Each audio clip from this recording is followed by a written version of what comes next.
He thought it was just another lonely, empty road at dawn, until he saw the trash pile move. When Officer Daniel stepped out of his cruiser, he didn't find a dead animal or a wrecked car. He found a starving German shepherd, 4 newborn puppies, and a human baby lying on her chest in the freezing cold. Why was a newborn child left in the middle of nowhere? Who did this, and how did that dog become the only thing keeping him alive? Stay with this video, because the truth behind this roadside dump site is one of the strangest, most heartbreaking, and most unbelievable stories you'll hear all year. Officer Daniel Hayes had driven this stretch of road 1,000 times, but that morning felt different from the second he turned off the highway and into the trees. Westridge National Forest spread out on both sides of the narrow service road like a living wall. Towering pines, patches of frost-glazed grass, and a faint layer of mist hanging low enough to swallow the trunks halfway. The sky was the soft gray blue of early dawn, the kind of light that made every breath look like smoke. Daniel sipped lukewarm coffee from a paper cup and let the hum of the cruiser steady his mind.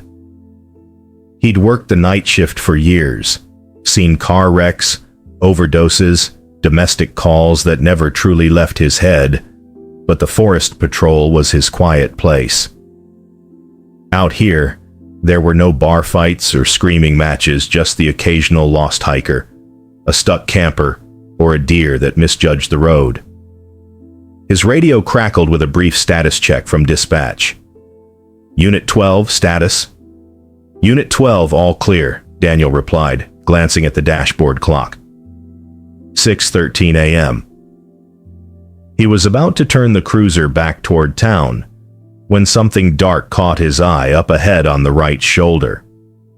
At first, he thought it was just a pile of trash. Someone had dumped a heap of blankets, torn plastic bags, maybe an old mattress. He slowed down anyway. Littering this far out was rare. As the cruiser rolled closer, his gut tightened. The trash wasn't just trash. There were shapes, shadows that didn't look right. He put the car in park and stepped out into the cold. The air slapped his face, tinged with damp earth and the sharp bite of pine. His boots crunched over gravel and frozen leaves as he walked toward the mound. That S when he heard it. A sound so faint he almost thought he imagined it, a thin, desperate whimper. Then another. Then a weak, rasping bark. "Hello?" Daniel called out automatically, even though he knew whoever had left this here was long gone. He got closer, heart pounding harder now. The first thing he saw was the dog. A German shepherd lay half-curled around the base of the pile, her fur matted with dirt and leaves, sides heaving from exhaustion. Her body was positioned in an almost perfect crescent, like she had thrown herself in front of the mess to shield it from the wind. She lifted her head when she saw him, eyes glassy but alert. A warning growl rumbled in her chest, low, shaky, but determined. "It is okay, girl," Daniel said softly, raising his hands to show he had no weapon drawn. "I am not here to hurt you." Then he noticed what she was protecting. Pressed against her belly were 4 tiny, damp puppies, barely bigger than his palm. Their eyes were still closed, little paws kneading at her fur, squeaking softly as they tried to nurse. His heart squeezed. "Good girl," he whispered. "You are a mama." But when his gaze followed the curve of her body upward toward her chest, everything inside him stopped. Because there, nestled under her chin and against her front legs, as if she'd claimed it as her own, was a human newborn. The baby was wrapped in a thin plaid cloth that looked more like an old shirt than a blanket, The fabric was damp, edges dirty. The infant's face was flushed from cold, lips trembling, fists jerking weakly against the dog's fur as it let out a thin, reedy cry. For a long second, Daniel couldn't breathe. His voice broke off. The German shepherd didn't growl this time. Instead, she gave a frantic little bark, as if begging him to understand. Her body shifted to shield the baby even more from the breeze, though she looked like she barely had the strength left to move at all. Daniel dropped to his knees. "Hey," he said quietly, his voice suddenly softer than he'd heard it in years. "Hey, little one, Ivy got you. You okay?" He could feel the cold radiating off the baby even from a few inches away. The child couldn't be more than a few hours old. There was no way it should have survived the night out here. But it had. Because of her. He reached slowly toward the newborn. The dog stiffened, a warning rumble starting again, claws digging into the dirt. For a moment, her eyes were wild, torn between fear and refusal. "I know," Daniel murmured. "You've been protecting him this whole time. You did good, girl. But if we don't move him now, he's not going to make it." He moved slower, inch by inch, letting her sniff his hand. He smelled like cold air, coffee, and the faint chemical tang of the cruiser. She hesitated, then licked his fingers once, her breath hot and ragged. Only then did he gently slide his hands under the baby. The infant wailed, a thin sound that sliced straight through him. The dog flinched but didn't lunge. Instead, she watched with wide, pleading eyes. Daniel shrugged off his thick patrol jacket in one motion. The cold bit into him instantly, but he didn't care. He wrapped the baby in the coat, pulling it tight, cradling that trembling little body against his chest. "It's okay," he whispered, his voice shaking now too. "Ivy got you. You're safe." The puppies squeaked louder as the warmth shifted away. Daniel looked at them, then back at the mama dog.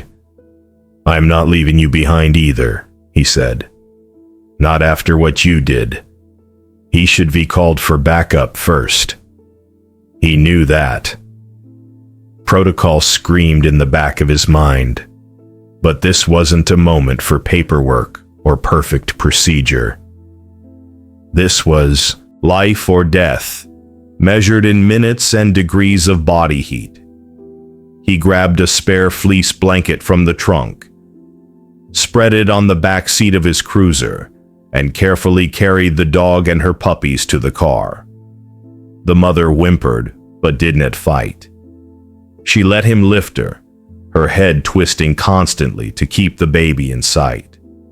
"Stay with me," Daniel said, more to himself than anyone else, as he climbed into the driver's seat. As he sped toward Westridge County Hospital, red and blue lights flashing through the dim forest, one thought pulsed in time with his racing heartbeat.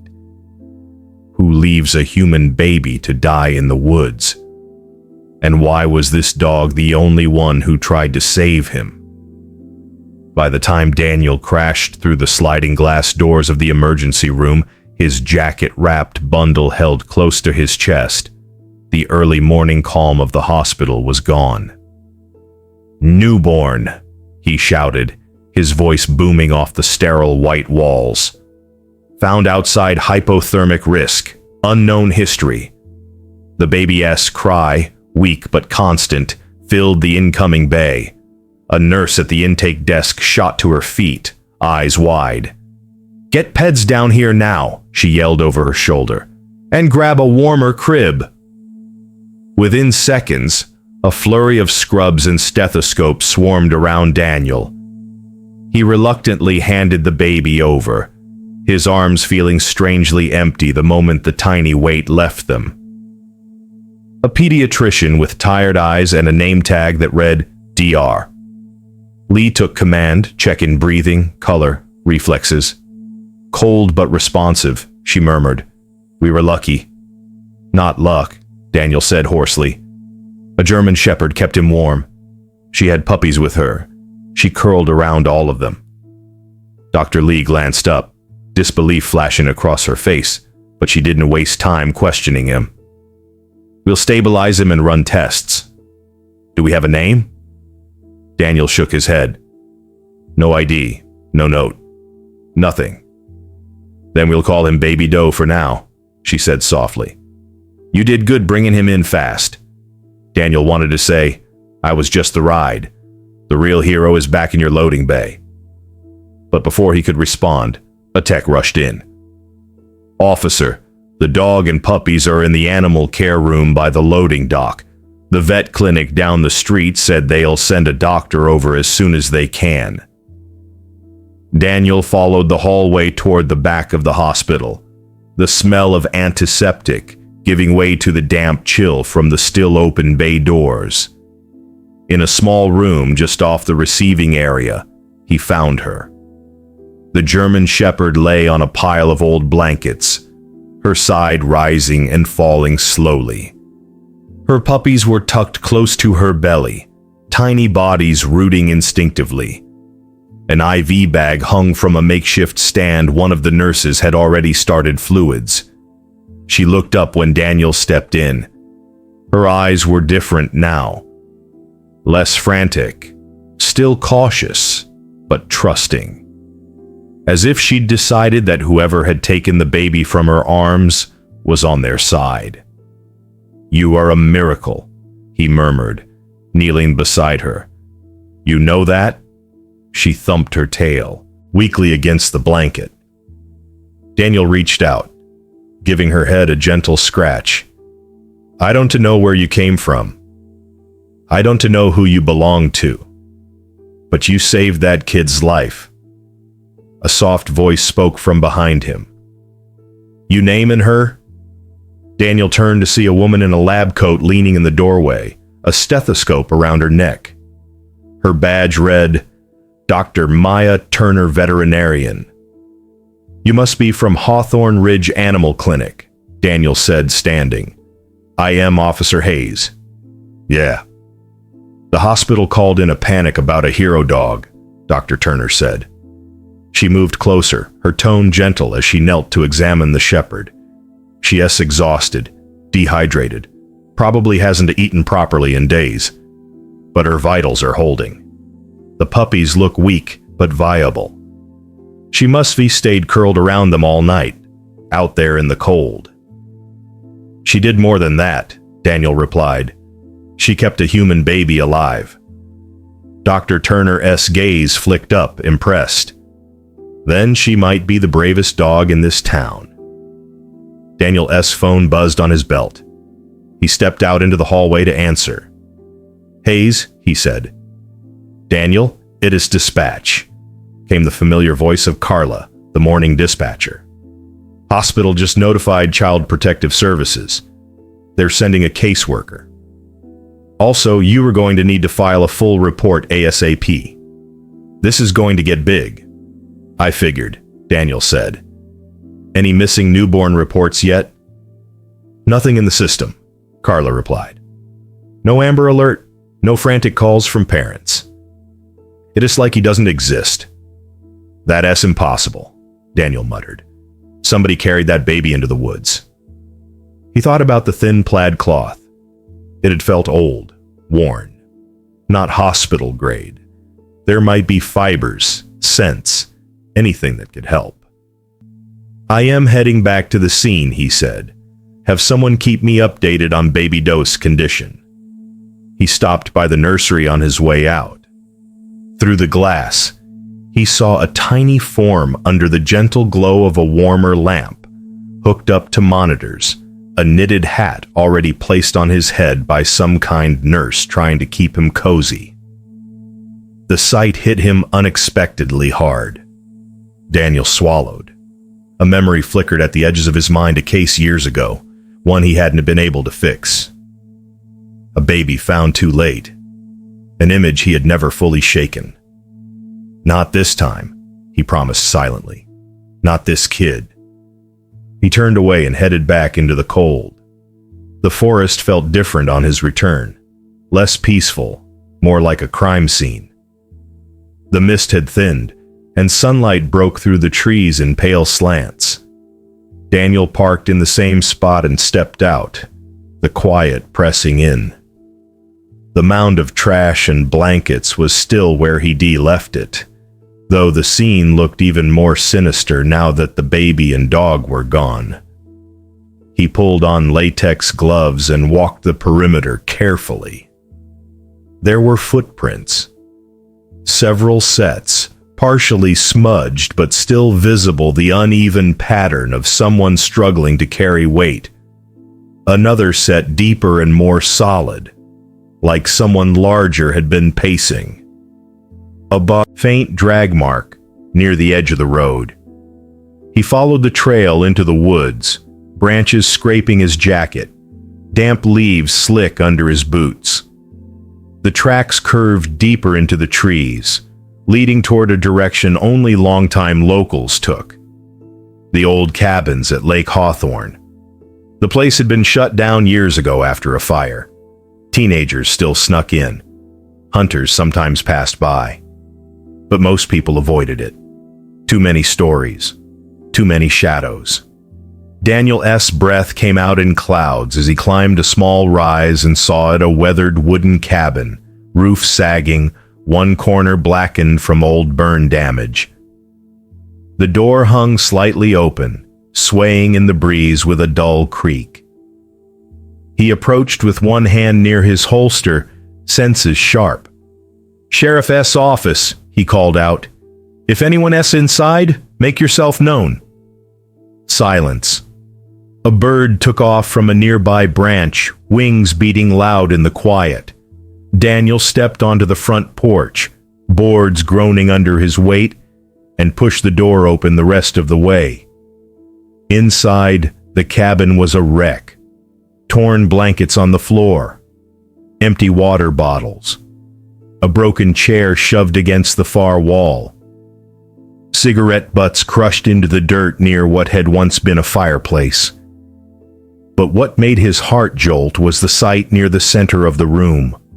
A smear of dried blood. Not much, but enough. Next to it lay a torn hospital wristband.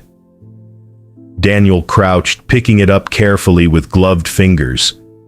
The name line was scratched out, but the date was still visible. Yesterday. He looked around slowly. On the far side of the room, half hidden under a pile of fallen plaster and charred wood, something pale caught his eye. He stepped closer. There, partially covered by debris, lay a hand.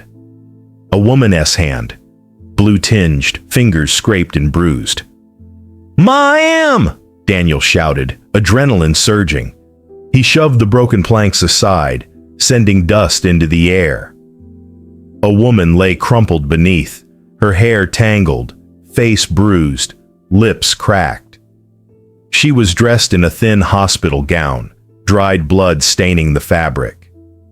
Her stomach was still slightly distended in that unmistakable way that only appears right after childbirth. She had given birth recently, and someone had left her here to die. Daniel dropped to his knees, two fingers searching for a pulse. For one terrifying second, he felt nothing. Then faint, weak, but there. "Hey," he said urgently. "Ma'am, can you hear me?"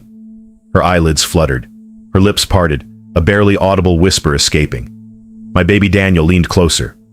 "Your baby is alive. Do you hear me? He's safe at the hospital." Tears pooled at the corners of her eyes, slipping down the bruised skin of her temples.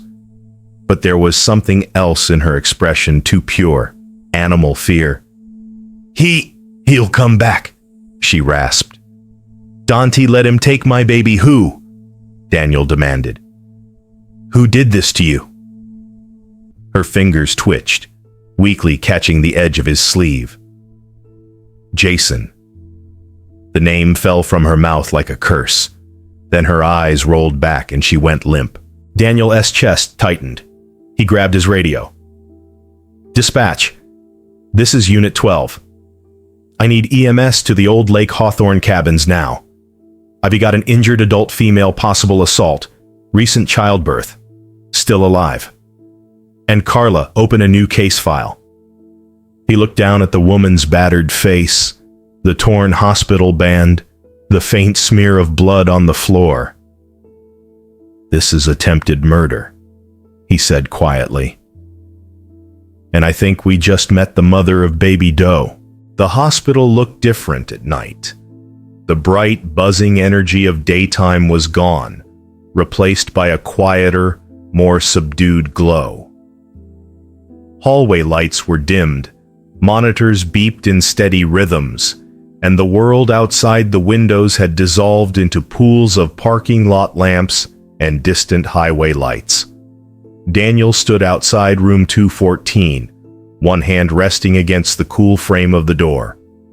Inside, the woman from the cabin, identified now as Emily Carter, was propped up slightly in bed, an oxygen tube under her nose, IV lines running from both arms. Bruises bloomed along her cheekbone and jaw, yellow and purple against pale skin. Someone had brushed her hair back, but it still framed her face in messy waves. Her eyes were open, and they were watching the tiny bassinet beside her bed. The newborn baby Doe no longer needed the warmer crib. His color was better now, his breathing steady. He lay swaddled in a soft hospital blanket, a tiny knitted cap still on his head, one small hand poking out near his chin as if he were reaching for the world. He didn't know how close he had come to leaving it. A nurse stepped out, gently closing the door behind her. "She's awake and lucid," the nurse said. "The doctor says you can go in, but Donna pushed too hard. She's been through hell." Daniel nodded. "I-1T." He took a breath, steadying himself, and walked in. Emily's gaze snapped to him immediately. Fear flickered there, then confusion, then a cautious, fragile hope. "You are the officer," she said, her voice raw. "From the cabin." "Yes, ma am." Daniel moved slowly, pulling a chair closer but leaving space so she didn't feel cornered. "I am Officer Hayes. I am the one who found you. And the baby." Her eyes darted to the bassinet again. "He's really okay?" "He's more than okay," Daniel said softly. "The doctors say he's strong, tough, like his mom apparently." Her lips trembled, and for a moment he thought she might break down completely. Instead, a single tear slipped from the corner of her eye. "I thought he was gone," she whispered. "I thought Jason." She swallowed, words sticking to her throat. "Emily," Daniel said gently, "we need to talk about Jason. About what happened. You gave us his name before you passed out." She flinched at the sound of it. Is he in the hospital? Did he follow you?" She looked suddenly panicked, eyes searching the corners of the room as if the man might step out from behind a curtain. "He's not here," Daniel assured her quickly. "Right now, as far as we know, he is still out there. That is why I need you to tell me everything you can." Her breathing hitched, but she nodded. Her fingers twisted in the bedsheet, knuckles turning white. "I met Jason 3 years ago," she began, staring at her own hands rather than his face. "He was charming then. Funny. Said all the right things. I'd just moved here. Didn't know anyone. I guess I wanted to believe someone could really love me." The story spilled out in fragments at first, then in steadier waves. "Jason Crowley? No job that lasted more than a few months. Quick temper? Empty promises? The first shove? The first apology? The first time she showed up to work with a bruise, she blamed on a door frame. I was stupid," she said bitterly. "I kept giving him chances." When I found out I was pregnant, I thought maybe this will change him. Maybe a baby will give him something to live for. She let out a broken laugh. It did change him, she continued. He got worse. As her pregnancy progressed, Jason became more controlling. He didn't want her working, didn't want her talking to neighbors. He started accusing her of planning to leave, of trying to keep his child away from him. I finally did what my sister had been begging me to do, Emily said. I filed a restraining order, but the system moves slow. I moved into a shelter for a while. Then social services helped me get a small apartment on the edge of town. I thought I'd finally gotten away. She looked toward the bassinet again, eyes softening.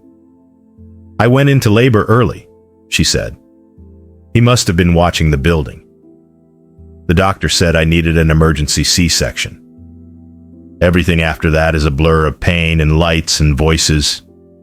She paused, gathering strength to go on.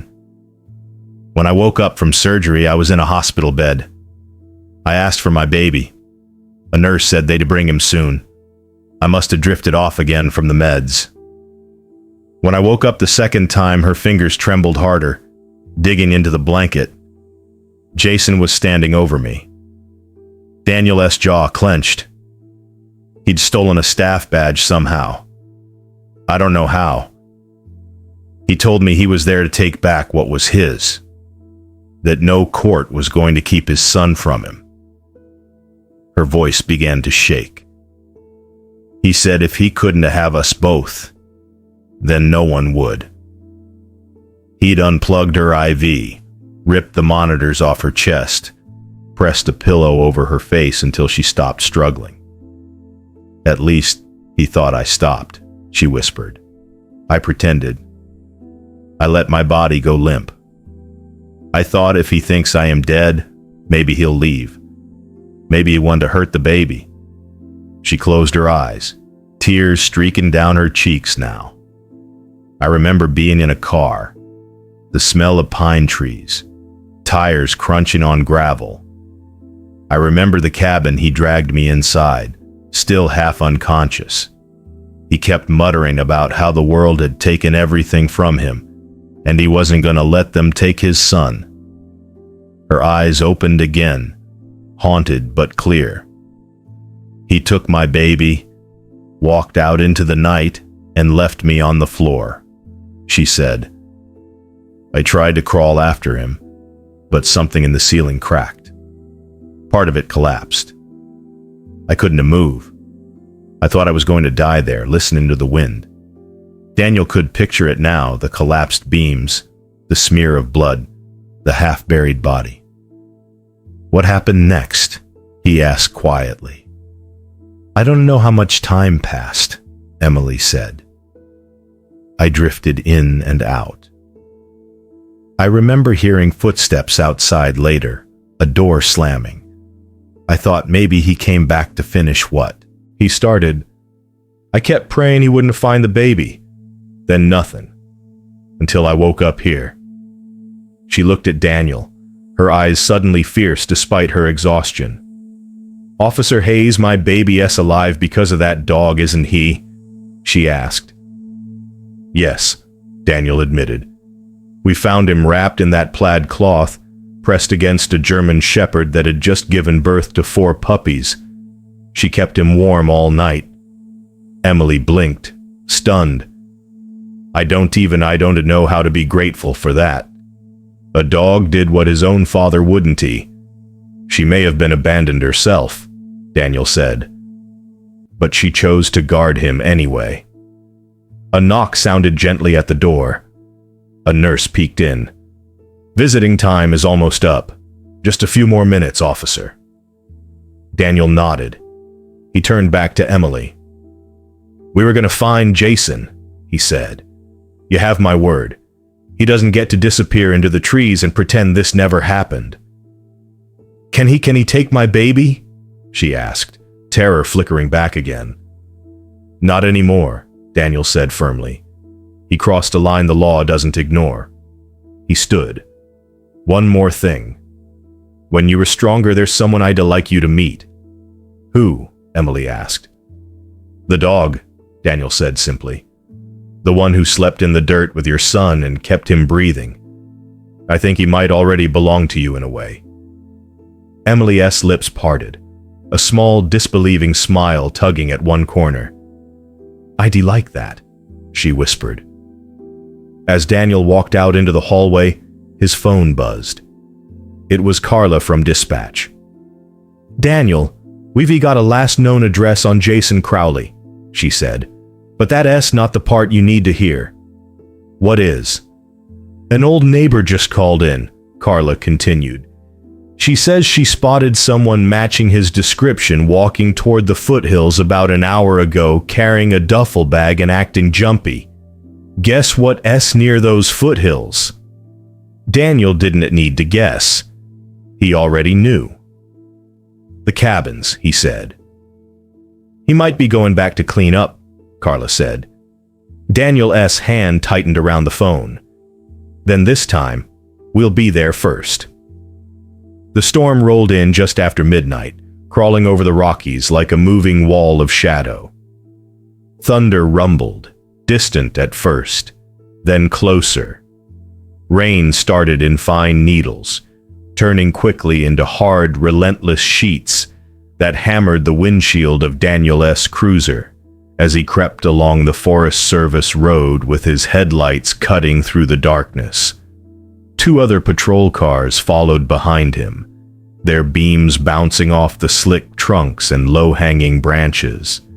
The radio crackled occasionally, voices muted by static and rain.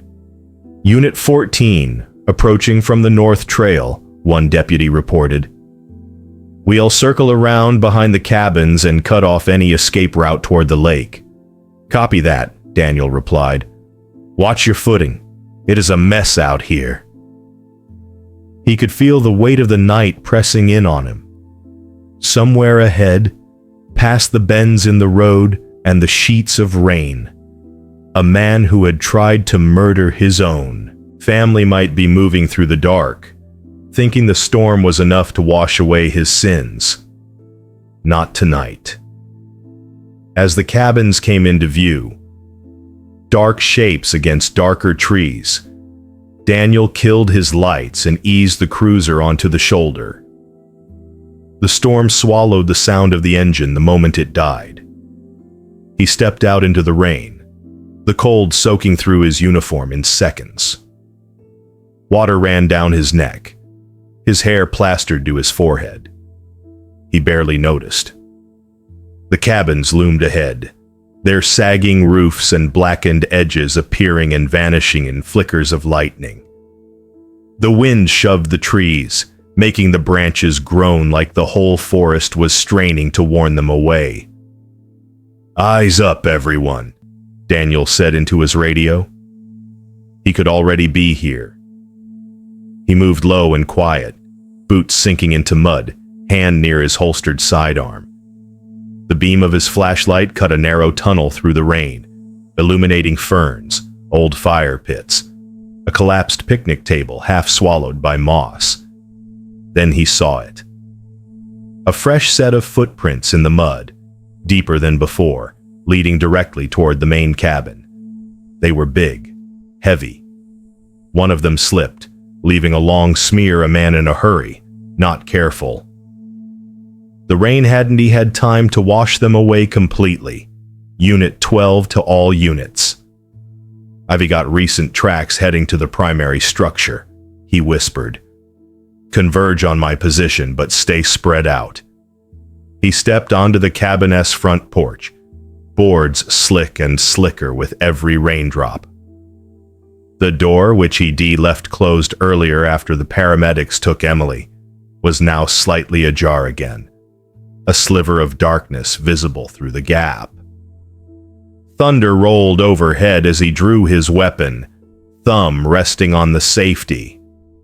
"Sheriff's office!" Daniel called out, voice raised over the storm.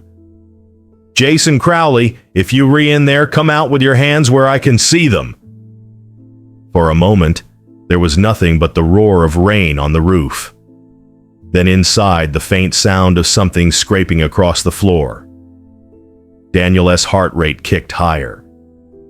"Jason, this is your only chance to make this easy," he warned. "Step outside and surrender." More shuffling. A muttered curse. He didn't hesitate. With one solid kick, he flung the door open and swept his flashlight beam across the room. There he was. Jason Crowley stood near the center of the cabin, soaked from head to toe, a duffel bag at his feet, and a metal crowbar clutched in his hand. His eyes were wild, hair plastered to his forehead, jaw clenched so tight, Daniel could see the strain even from across the room. "You're trespassing," Jason spat. "This place is abandoned. You've got no right." Daniel's light flicked briefly to the corner where Emily had lain, now empty, and then back to Jason's face. "I've got every right," he said coldly. "You tried to kill a woman and left a newborn in the woods to die." Jason's expression twisted. "That kid is mine. She was going to run. She was going to take him and disappear. Tell the courts I was dangerous." "You are." "Dangerous," Daniel shot back. "You nearly suffocated her. You dumped your son in the forest and walked away." "I left him with a blanket," Jason snapped defensively. "I wasn't a—" He stopped, eyes narrowing. "Wait. How do you even know he's alive?" Daniel didn't answer directly. "Put the crowbar down." Jason laughed, the sound sharp and ugly. "You think you can just walk in here and take everything? You think you can save them from me?" He took a step forward, the crowbar hanging at his side but not low enough for comfort. "He's mine. No dog, no cop, no judge can change that." Lightning flashed, turning the room stark white for an instant. In that split second, Daniel saw it clearly, the madness in Jason's eyes. This wasn't just fear of prison. This was a man who believed the world owed him something and was willing to burn it all down if he didn't get it. "Last warning," Daniel said, voice flat now. All warmth gone. "Drop the weapon." Instead, Jason lunged. He swung the crowbar in a wide arc. Daniel dodged to the side, the metal whistling past his shoulder and smashing into the door frame with a splintering crack. The impact jarred Jason enough that Daniel used the opening. He grabbed Jason's wrist, twisting it sharply. The crowbar clattered to the floor. They grappled, boots sliding in mud and rain that had pooled across the warped floorboards. Jason was strong, fueled by rage and desperation. But Daniel had training and purpose. "You think you were a hero?" Jason snarled, spitting rain and fury. "You ruined everything." "You did that yourself," Daniel grunted, shoving him back against the wall. Jason drove his shoulder into Daniel's chest, trying to break free. For a second, they were locked there, breathing hard, faces inches apart. Then a voice shouted from outside. "Freeze! Sheriff's office!"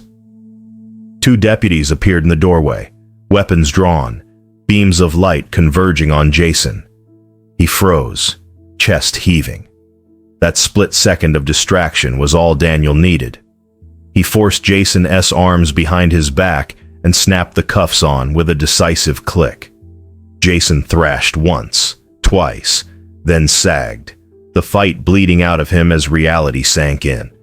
The storm raged outside, wind screaming through the broken windows like an echo of what his life had become. "You can take him from me," Jason muttered, eyes unfocused. "He's mine." "No," Daniel said quietly, straightening. "He's his own, and he's not your possession. You lost any right to call yourself his father when you abandoned him on the side of the road."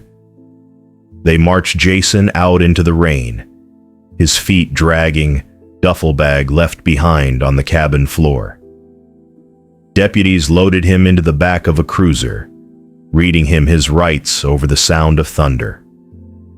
Back at Westridge County Hospital, the air felt almost unreal in its warmth. Fluorescent lights buzzed overhead. Nurses moved briskly down the halls. Life went on, room by room. Daniel walked into the pediatric wing, the smell of baby lotion and disinfectant, oddly comforting. In a small consultation room, a social worker was finishing an explanation for Emily, who sat in a wheelchair, pale but upright, her hands wrapped around a cup of tea. And with the evidence the officers collected, plus your testimony, it is highly unlikely Jason will ever have any parental rights restored, the social worker was saying. You and your son will be protected. Emily nodded, eyes shining with a mixture of relief and exhaustion. She looked up as Daniel stepped in. Is it over? She asked, voice trembling. He*s in custody, Daniel said. He*s facing attempted murder, child endangerment, violation of a restraining order, and about 6 other felony charges. It's not over in the court sense, not yet, but you and your son? You're safe. She let out a breath that sounded like it had been trapped in her chest for days. Thank you, she whispered. There is someone else you should be thanking, Daniel said, a small smile touching his lips. He stepped aside. Behind him, a vet tech carefully guided in a rolling crate with the door wide open. The German Shepherd walked slowly out, her movements still a little stiff but stronger than before. Her puppies tumbled behind her like a cluster of clumsy shadows, tripping over each other in their hurry to keep up. Emily gasped, hand flying to her mouth. Oh my God, she breathed. That's her? That's her, Daniel confirmed. Dr. Turner says she is healthy enough to move around now, and the puppies are doing well. Turns out she didn't have a microchip. No one has claimed her. For now, the clinic has been calling her guardian. The dog paused, head tilting, amber eyes flicking between Emily and Daniel. Then her gaze settled on the bassinet in the corner, where the baby lay sleeping, one tiny fist pressed against his cheek. Guardian walked over slowly. She lowered her head, sniffed the air, then pressed her nose gently against the baby's blanket. The infant shifted, letting out a soft sigh, as if he recognized the warmth and scent of the creature who had held him against the cold. Emily's tears flowed freely now. Can I adopt her? She asked, voice shaking. Her and the puppies? That's up to the vet clinic legally, the social worker said, smiling. But I don't think they are going to say no to the woman whose child she saved. Guardian looked up at Emily, then not at her bruises, not at her weakness, but at something deeper. She stepped closer and rested her head gently in Emily's lap. For the first time since the cabin, Emily laughed. It was a small sound, cracked at the edges but real. Daniel watched the scene, something loosening inside him. For years, his job had been about showing up to the worst moments of people's lives and trying to keep them from getting worse. Tonight, for once, he'd seen something else. He'd seen a story that could have ended in tragedy, but hadn't he?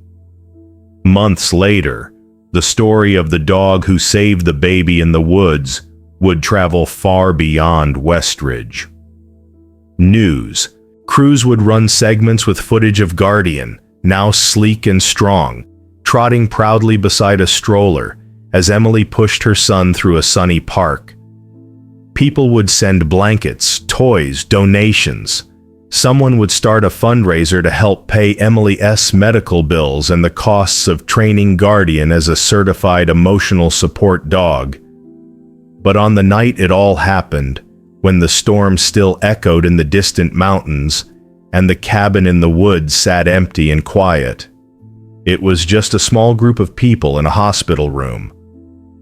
A tired officer with rain-damp hair. A bruised but unbroken mother. A sleeping newborn who had already survived more than most people did in a lifetime. And a German shepherd, flanked by 4 wobbly puppies, standing guard over them all. Daniel bent over the bassinet, brushing one fingertip along the baby's tiny hand. The infant's fingers curled around his, surprisingly strong. "Welcome to the world, kid," he murmured. "You got one hell of a guardian angel." Behind him, Guardian settled down beside Emily S. wheelchair, eyes half closed but alert. Her body curled in that same protective crescent she'd used in the damp forest dirt. This time, though, there was no biting wind, no creeping cold, no abandoned road, just warmth, just light, and the knowledge that, against all odds, they had all found their way to the same place. Safe. Together. Exactly where they were meant to be.